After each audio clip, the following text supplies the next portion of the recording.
Welcome to the Education Corner, a podcast by Education Choices magazine. Formerly Northcote Lodge, Broomwood Hall Upper and Broomwood Hall Lower schools merged in September 2023 to become known simply as Broomwood. Children at Broomwood are educated together at Little Broomwood and Broomwood Pre-Prep before moving to their own schools, Broomwood Prep Boys and Broomwood Prep Girls, boasting the benefits of both single-sex and co-ed education. We are thrilled to welcome Mrs. Louisa McCafferty, Head at Broomwood Prep Girls, to our Education Corner podcast. Can you tell us a little bit about yourself and your background in education? Yes, well, first of all, Chloe, thank you so much for having me on this podcast. It's a real pleasure and great to tell you a little bit more about Broomwood. So I guess to start off with me, well, I grew up in the area. I'm a real local girl. And actually, I started my teaching career at Broomwood many moons ago. And I haven't stayed here for the entirety. But it was an amazing setting when I was an NQT and just getting into teaching. And I had a number of roles in those first few years, head of drama, assistant head of sports. So really starting to identify the different areas of school life that I was particularly interested in, the types of things that I had a lot of passion for within my role. I then decided to go and teach abroad for a number of years, first to the Middle East, and then I went to Shanghai as well and taught in both of those countries and areas in international schools. So British curriculum, but very different setting. One was a primary school, but it had 12 classes in year one alone. So very different model to some of the London prep schools. And then in Shanghai, it was a through school. So again, having a look at how that impacts the school journey for children and the benefits that you can get from that kind of senior and junior side working together. In 2014, my husband, who also works in education, and I returned to London. And I was very, very lucky that at the time there was a role available at Broomwood Hall as it was then. And I really couldn't think of anywhere else I'd rather return to, because there is something very special about the community, the common room, that I haven't found can be matched at any of the other places I've worked. So it was an absolute delight to return back. And since then, I've been doing various different roles, looking more at teaching and learning particularly, and the academic side of school life. And then also looking across from the pre-prep and the prep girls to kind of ensure that there's that progression from our very youngest pupils all the way up to when they leave us. So I became head in 2021, and in the last few years have really enjoyed leading school through an ISI inspection where we were rated excellent in all categories, and then working on our recent rebrand, which I'm very excited to tell you a little bit more about. Of course, we spoke to Graham in spring, I think, last year, who's also a head at Rosemary Prep. So what a dynamic couple you are. Broomwood has obviously been rebranded. And I know that Catherine Colquhoun still comes back to visit and is participating in different things that are taking place over the next month or so. But could you tell me a little bit about the rebrand, how it's become Broomwood, also part of the Duke's Education Group, and the changes that have been made? Whenever you're looking at a rebrand, you are usually doing it because there's certain things you maybe want to change and develop. But it's never to undo the kind of best of the school and how it was founded. So in terms of our values and our ethos, that very much still resonates from even when the school was founded a number of decades ago. And that was really important in terms of retaining that heritage of the schools and making sure that we're still delivering on the education that we promise our families and our pupils. But we really wanted to bring more of the sites together and to kind of have that brand reflect the community and our ethos, but also our approach to education, particularly in this current climate. I think as a multi-site school, it can sometimes be difficult to reflect that togetherness, particularly when historically the boys at Northcote Lodge had a different uniform. Some of our children went from one site that was called Broomwood, but then were still in the same school, but it was called something else. And that at times led to a bit of confusion. So the rebrand's main intention was to align ourselves a little bit more, to show that togetherness of our community, but to very much still allow each site to have its own identity, its own quirks, and to ensure that the different schools were able to really meet the needs of the pupils that are in their building on their site. So the age of the pupils, or in the prep setting, making sure that what we do is targeted to the girls at my site and over at the boys prep. So it was very much about joining all the dots, I guess, and trying to get a brand that reflected who we are now, as well as remembering where we came from and that journey in itself. What are the key entry points to the Broomwood schools? Our main entry point is very much reception still, but one of our other big changes this year was introducing Little Broomwood, our new preschool. And that's an incredibly exciting development in the Broomwood journey. So we now take children aged 3, and they're based at the vicarage along with our reception year group. Now, Little Broomwood is not meant to be our natural entry point, but it definitely allows families who would like to start that journey with us a year earlier. And I think that's fantastic. It's worked really well for siblings or for people who maybe were moving into the area or had come from a nursery setting that was possibly more targeted to toddlers and wanted that transitionary year in order to get their children ready for starting formal education and reception. So that's been really exciting. And at the moment, we've got 24 places in Little Broomwood, but our reception is much bigger. And so that will still always be a natural start of the journey for those that are coming from all the fantastic local nurseries around us. We also now have 7+ and sometimes 8+ entry point into the prep schools. So for some children who maybe are at a local primary setting, or they would like to move into a single sex setting a little bit later on, they've got that opportunity to come and join the prep schools. And that's going to be a fantastic entry point as well, because certainly it gives the families who join us then that opportunity to stay until 11+, but also to carry on the journey up until 13. So it's still a really good amount of time and a number of years to bed in to get the best of Broomwood. We do have occasional places in other year groups. And so when there are spaces, we're very happy to welcome families to join us. And what's really interesting is I'd say in the last few years, we've noticed a lot more families coming to us looking for places for year 4, 5, and even 6. And mainly their intention is to move into the independent sector. Some of it is driven by 11+ preparation, or actually as well, avoiding 11+ entirely. So lots of different reasons why families might come to look at us at those entry points. But if you start in Little Broomwood, or indeed reception, you have a journey all the way through the school. There isn't an assessment process that happens to our internal pupils. It's very much one school, and that journey is there for all the different children. That's lovely to know. At reception, do you do a small meet and greet? And obviously they're very, very little at that point. Yes, I mean, our reception process is really meant to be about giving the families the opportunity to engage with the school, to meet the head, to meet relevant staff, and to get an idea of who we are. We always encourage them to also come and see the prep schools as part of that initial stage. But we're really mindful that when you've got a baby in arms, or sometimes people who actually haven't had their children yet, but are being very, very ahead of the game in terms of planning, that sometimes it's that focus on the pre-prep as the initial stage that is the most important thing for them and the site they engage with to begin with. When the children have signed up, and if they've been offered places, we run 2 different sessions. The first is usually in the January before they start reception, and we call it Come and Play. And they just turn up for a little session for about half an hour to an hour, and they just get to access the classrooms. They meet some of the staff. It's very low key, and it's just about actually just seeing how the children manage in an unfamiliar setting. Are they happy to engage with the toys?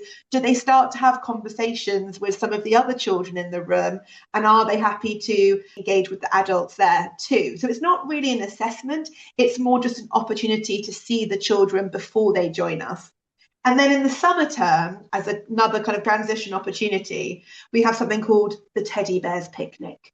And they each get to bring their favourite cuddly toy with them to see their new school. And so they bring their best friend in from home, their cuddly toy, and they get to see the classrooms again. We put on some activities, they get to have a little snack.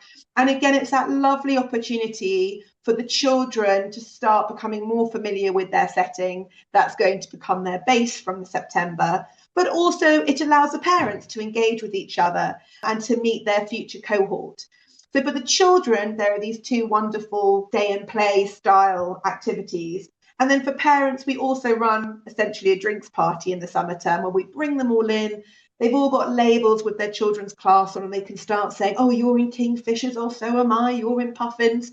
And it's a great chance for the parents to start making links before the summer holiday so that play dates and trips to the park can be organised to help those children feel really settled when they start with us. That sounds lovely.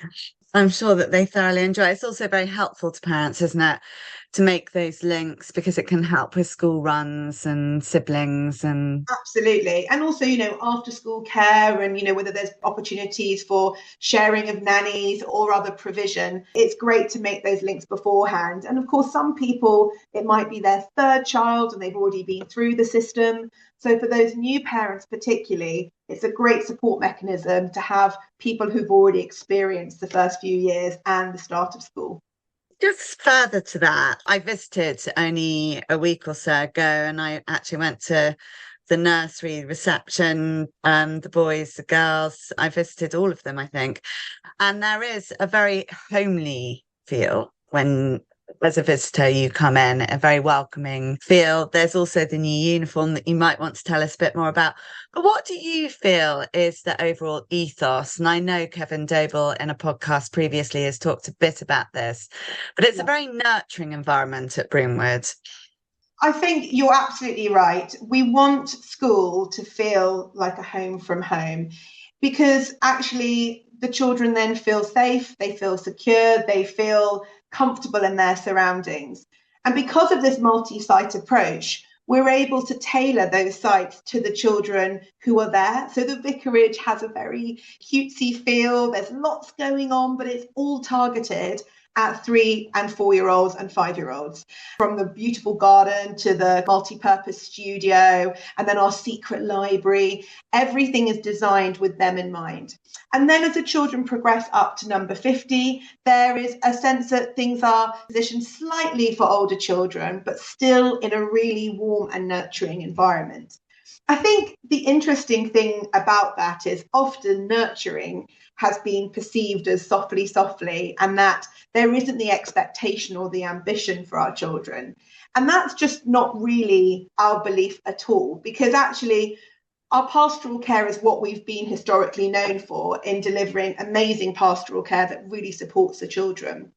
And for me, that's so important because it lays a foundation for everything. If the child does feel supported, they feel that they've got this network around them, that's ultimately going to lead to greater success down the line, be it academically, in other pursuits, and even in terms of their personal development too. And so while other schools might be focused on outcomes alone and what do our pupils leave with, we're really focused on the journey. The journey is so important because if the journey is a successful one, it's going to lead to much greater outcomes at the end of it. And I think that's just such an important part of everything we do at Broomwood. Every individual is different. They're each going to have different types of support and encouragement and interests as well. And it's our job as a school to create something bespoke for that individual rather than have a one-size-fits-all approach and expect only those pupils to come to us. So it really is about that kind of breadth of offering and that enriching experience that I think gives our pupils such a good platform to then go on and be successful. And it's interesting because when I say success, I don't just mean academically, and yet our schools have amazing 11 plus and 13 plus results. We get loads of scholarships to some of the best schools in the country in art, drama, sport, academics. And that's not what we do it for, but that is the result that comes from our approach to education. And we managed to do all of that in this very home from home setting. But certainly what you'd find, and hopefully you did, Chloe, when you came round the other day, is that when you go into the classrooms and when you walk around the schools, it doesn't feel just like a traditional education. It's modern and dynamic. And the facilities that we have here, particularly at the prep schools, really are second to none for our setting in London. And that's something that we're able to then take broader to all the children. So even those in the pre-prep get to come up here and use the facilities in the prep school. We do a huge amount of cross-site interaction and work. And that actually forms our approach to this kind of best of both worlds. We can offer single-sex education in the prep schools, co-ed in the pre-prep, but along the way, there's so much crossover and opportunity for the children to work with older children, younger children, girls and boys together, or in their own settings.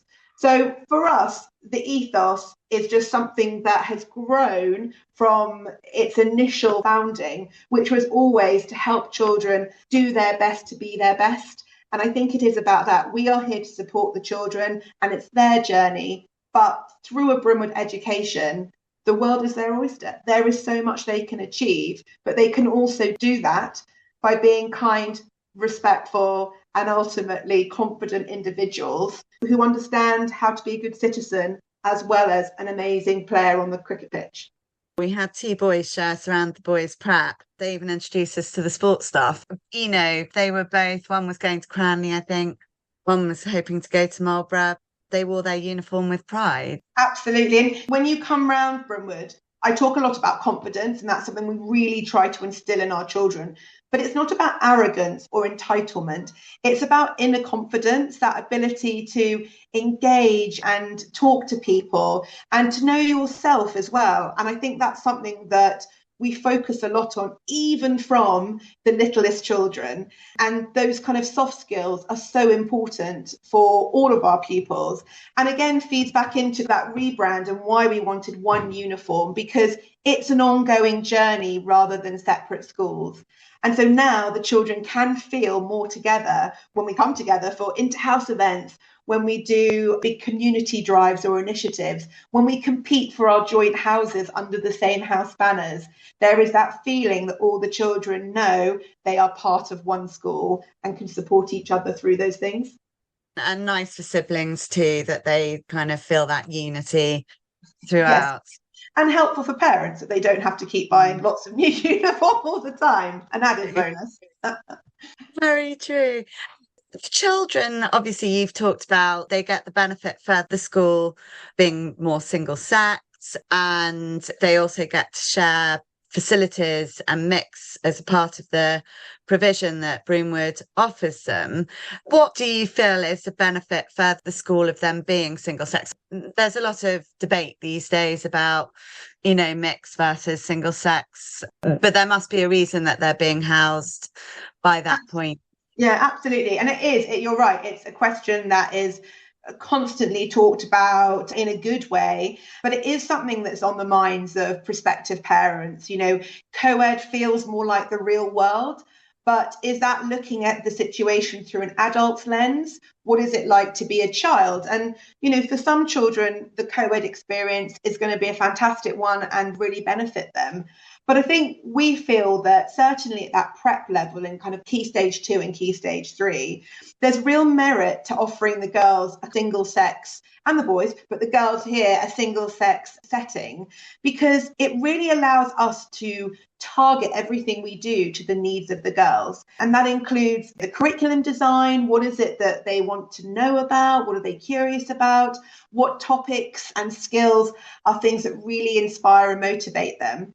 But also beyond that, it's socially and looking across the curriculum in terms of that breadth, because girls do like to learn with other girls. They do find possibly the classroom setting to be a different environment in terms of what they like to see than possibly some of the boys. But they also need quite a lot of help in terms of developing those really good relationships with other girls. So, when people say, oh, I'm not sure about single sex, surely it's just lots of girls being cliquey. Well, girls are always going to have to develop the tools needed to navigate social situations.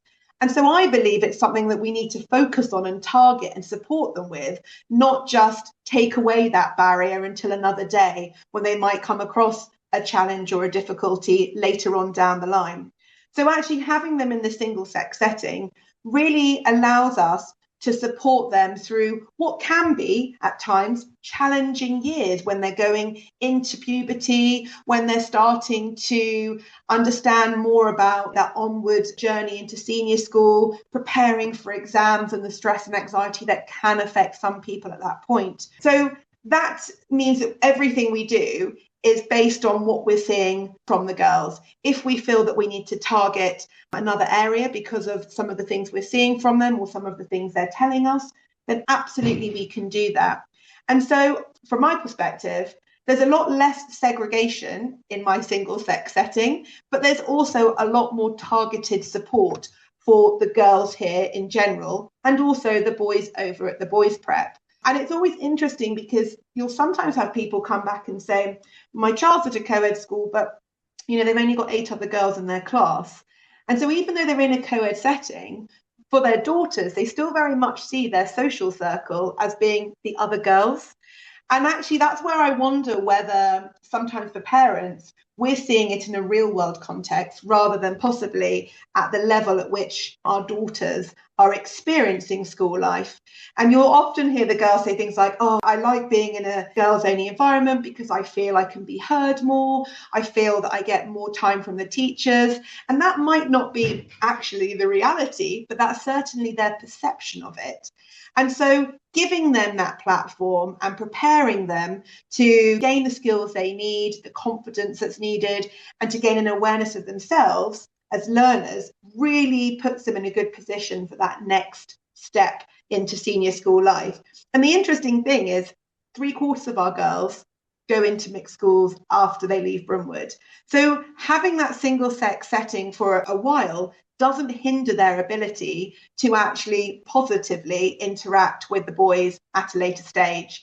And at Broomwood, what we've been doing now, as you referenced earlier, is bringing in that best of both. So a lot of their learning and the teaching is delivered in a single sex setting, but we actually capitalise on our multi-site school approach by bringing the children together for all residentials, for trips and excursions. They were doing rocket making together in Science Week and Science Fair. They come together for book day. They've got so many different activities going on. We had a great workshop the other day on managing screen time.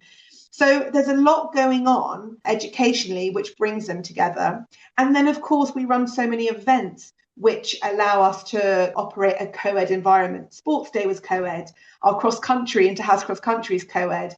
And what's lovely is now they're competing for the same houses. So actually everybody in Rusholme House can run together. Everybody in Sudbrook can compete and try to be the winning house at Sports Day. And that has really continued to evolve over the last 2 years. And it's something that certainly as we look to September, and there's a few changes on the horizon in terms of our structure, it's an area we want to continue developing. And you really are getting the best of both worlds. Exactly. I think that it just really does give the children that exciting experience, but feeling like they have a little bit of each, and that can really suit them. I mean, on Friday, we had an amazing co-ed day. We do it usually twice a year. Everybody in the prep schools is off timetable. We have one general theme. It's been energy in the past. Last week, it was civilizations. And the teachers come together cross-site. They have mixed groups, and the children take part in a range of activities under this thematic umbrella topic for the whole day. And they're based at each other's sites. So some of the girls have been at the boys' site for the whole day, and some of the boys came over here. And those types of experiences are so fantastic. The children go home and they can't stop talking about all the wonderful things they got to do, and that enjoyment of being together again with many of their friends from the pre-prep. It's a really exciting opportunity, and they absolutely love it. They probably, as you say, if they have joined in reception, do already know each other in some level anyway. Socially, what's interesting is in Key Stage 2, they tend to naturally choose to separate. And then in Key Stage 3, they're starting to come back together outside of school. They want to hang out. They want to meet their friends on the common after school or at a cafe. So it's that kind of natural progression that we see as the girls go into the teenage years and they start to actually look for more of a co-ed environment, certainly socially. Moving on from that, in this edition, there is an additional learning needs focus. Yeah. How will Broomwood deal with something if they feel that perhaps a child's underperforming or perhaps their CAT scores are showing some spikes? Yeah. What approach do Broomwood take to this? The first thing is if a parent has concerns, absolutely raise it with the school. It's so important to share those worries or concerns with the teachers because they're the people who are seeing the children day in, day out. They'll be observing how they're faring. They'll be able to reassure parents if what they're seeing is absolutely normal for a child of that age, or if there is something more significant, what those next steps look like. And in the first place, what would always happen, and certainly at Broomwood, is that there's likely to be some kind of monitoring and observation. That might be the teacher reporting to the head of learning support. It might be the head of learning support coming down and actually observing that child in a classroom setting. And certainly from that, there would be a conversation with all the relevant parties, parents included, about what those observations are suggesting. Does it look like something that maybe is a gap in learning, which could require some short-term help and support? Or maybe is it something that suggests more of a barrier to learning or possibly neurodiversity in terms of a diagnosis? And maybe that's something we want to look at a bit more in depth. But I think it's important that parents don't just immediately rush to it's going to be a diagnosis. And certainly, if all of us went and got an educational psychologist report, we would probably all have some strengths and all have some areas which will significantly weaker. And so I think it's important that parents work with the schools to identify what support's going to work for their child. In many cases, and we find this a lot at Broomwood, actually, when somebody gets an EP report or they find that they have got a diagnosis of a particular special educational need, it doesn't actually change the support that the school is already giving that pupil. And I think that's a key message to parents is it can be tempting to think that if you go down the EP route, you're going to suddenly access significantly different support or there's going to be lots of recommendations. A good school will already be doing those things with a pupil because we don't need a report or a diagnosis to help that pupil. We can support them regardless. And I think that's the key message from my perspective.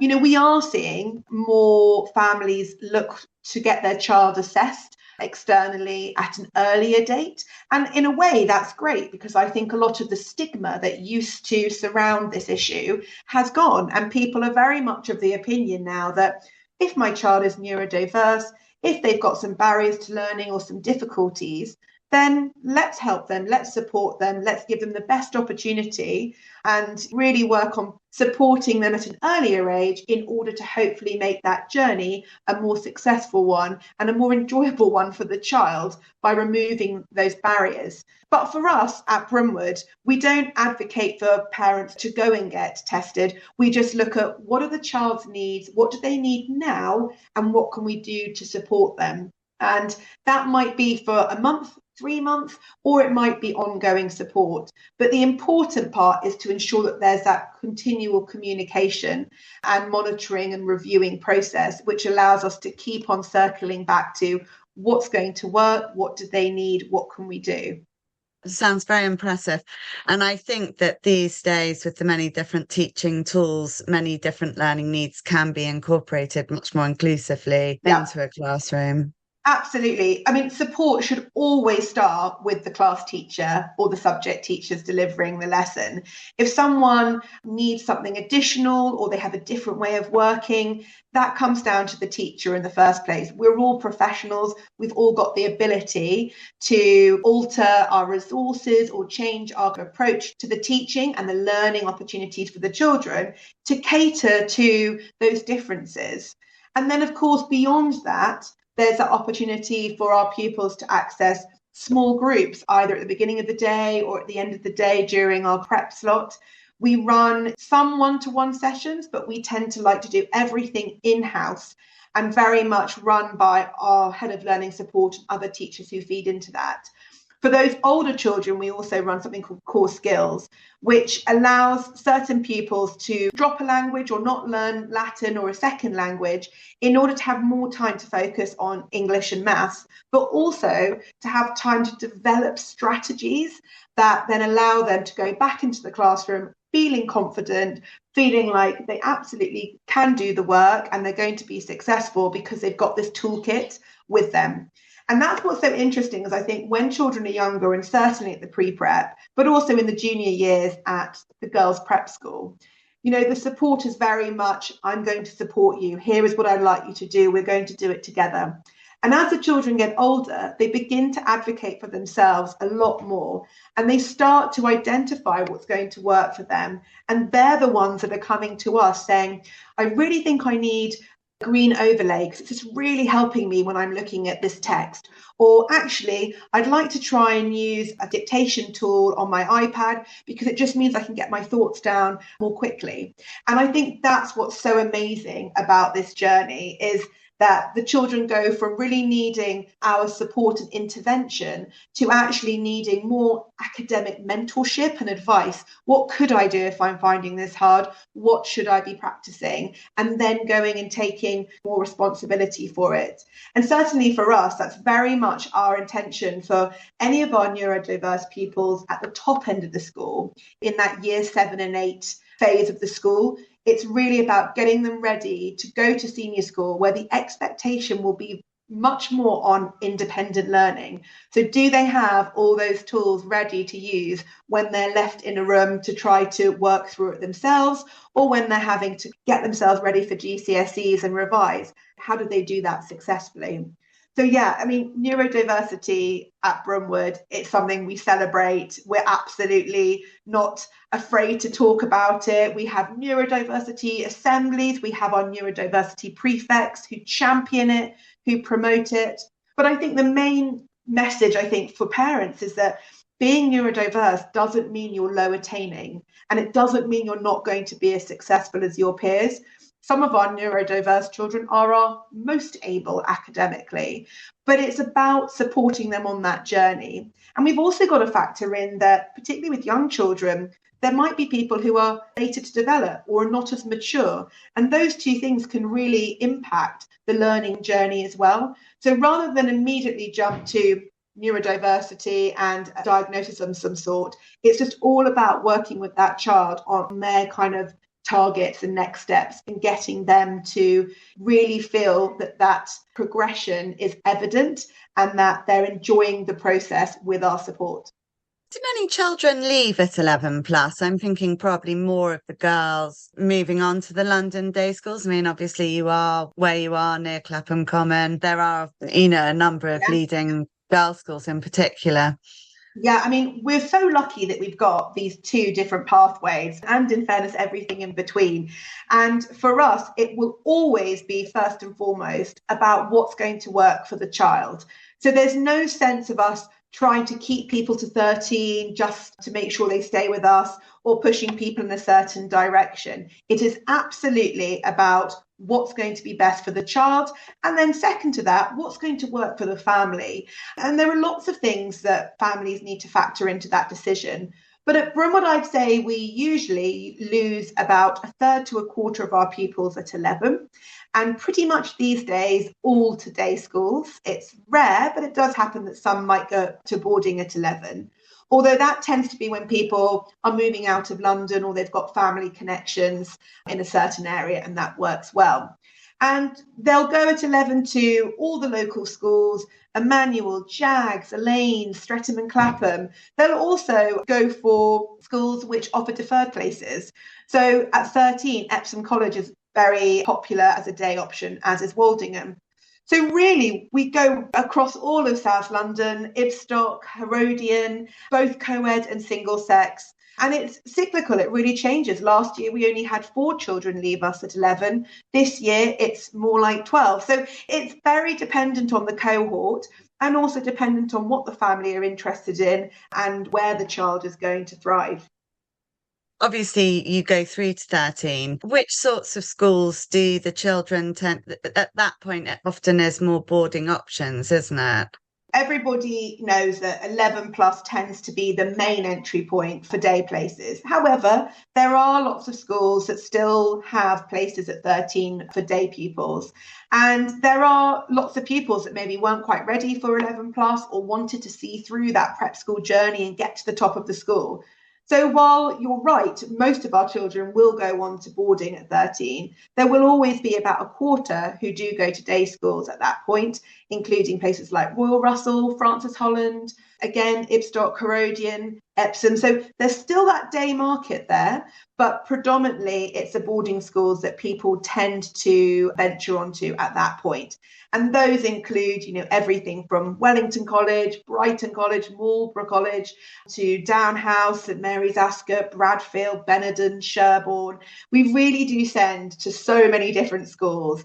And there's no sense that we're just a feeder to a couple. It's across the whole of England, all the way down to, your Somersets and Dorset, and of course the South Coast and up into the Midlands as well. We'll have pupils who will go to Andal, Uppingham, Rugby. So it's very, very broad, and it's very based on the criteria the family have, but also the pupil, their interests, and the type of environment that's going to really work for them.